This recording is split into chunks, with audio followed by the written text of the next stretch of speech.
8 March એટલે વિશ્વ મહિલા દિવસ। દેશભરમાં અનેક મહિલાઓ પોતાના પગ ઉપર ઊભા થઈને અનેક લોકો માટે પ્રેરણારૂપ બન્યા છે।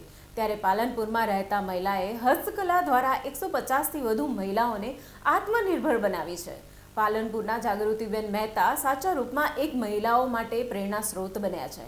જાગૃતિબેને ઘરેથી શરૂ કરેલા કાર્યને આજે વિદેશમાં પણ પ્રતિસાદ મળી રહ્યો છે।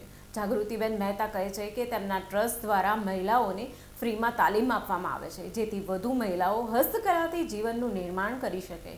અત્યાર સુધીમાં 300થી વધુ બહેનોને તાલીમ આપવામાં આવી છે, જેમાંથી 150થી વધુ બહેનો પોતાનો વ્યવસાય શરૂ કર્યો છે। તેમના આ અનોખા પ્રયાસને લઈને સંસ્થાઓ દ્વારા તેમને સન્માન અને એવોર્ડ અપાયા છે।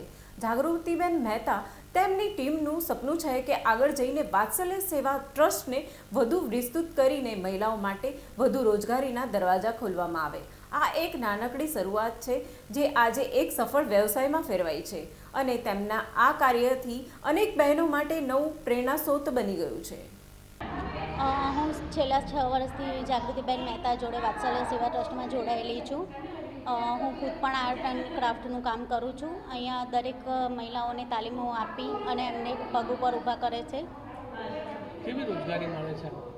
અહીંયા દરેક તહેવારો મુજબ અલગ અલગ સિઝનમાં અલગ અલગ કામ મળે છે। દિવાળીમાં દીવા અને મીણબત્તીનું કામ મળે છે। ગણપતિનો ઓર્ડર લઈને બધા કામ કરે છે। એ સિવાય જ્વેલરી મેકિંગ કરે છે, લગ્નની થાળીઓ સજાવવાનું કામ કરે છે, તોરણોનું કામ કરે છે, લિપ્પન આર્ટ છે, મોઝિક આર્ટ છે, દીવાઓ મેકિંગ કરે છે, નાળિયેરના છોતરામાંથી વસ્તુ કરે છે, વેસ્ટમાંથી બેસ્ટ દરેક પ્રકારની વસ્તુઓ બનાવે છે અને મહિલાઓને પગ ઉપર ઊભા કરવા માટે મદદ કરે છે। અરુણાબેન પટવા બોલું છું, પાલનપુરથી। તાલીમ વર્ગ અહીંયા ચાલુ છે બહેનોનો, મીણબત્તીનો, સીવણનો, માટીકામનો, બધું જાગુબેન બહેનોને રોજગારી આપે છે અને 300 બહેનોને તાલીમ આપી ચૂક્યા છે અને અત્યારે બી આગળ એમની શરૂઆત છે જ કે વધુ હજી બહેનોને રોજગારી મળી શકે। કેવા પ્રકારની રોજગારી મળે છે બહેનો? માટીકામ, નારિયેળના છોતાનું, સીવણકામ, મીણબત્તીનું કામ, હરેક પ્રકારની રોજગારી મળી શકે છે। મહિલાઓ આત્મનિર્ભર બની છે અત્યારે? હા, છે, આત્મનિર્ભર છે બહેનો। વાત્સલ્ય સેવા ટ્રસ્ટ છેલ્લા 7 વર્ષથી કાર્યરત છે। વાત્સલ્ય સેવા ટ્રસ્ટની અંદર રાખડીઓ બનાવીએ છીએ, તોરણો બનાવીએ છીએ અને વિવિધ પ્રકારની સીવણ ક્લાસ ચાલુ છે।